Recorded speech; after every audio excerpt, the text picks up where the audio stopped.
तोरे दीवाना सुनै जाने जाना, लुटा देबो तोरे पर प्रेम खजाना।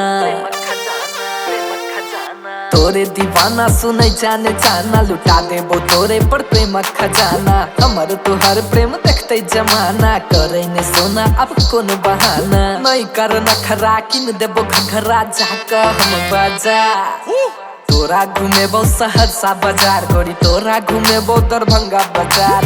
तोरा घूमेबो दरभंगा बाजार गोरी, तोरा घूमेबो मधुबनी बाजार।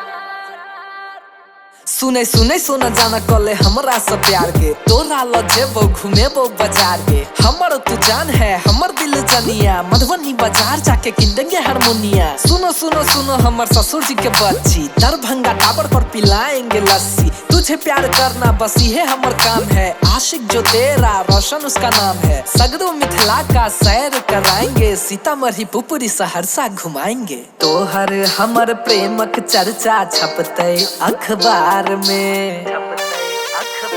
हाँ तोहर हमर प्रेमक चर्चा छपते अखबार में। हमरा सन नहीं भेटतौ गोरकी पूरा संसार में। अपना दिल में जगह तू द दे, लगबै कोनो जोगार। तोरा घूमेबो सहरसा बाजार गोरी, तोरा घूमेबो दरभंगा बाजार। तोरा घूमेबो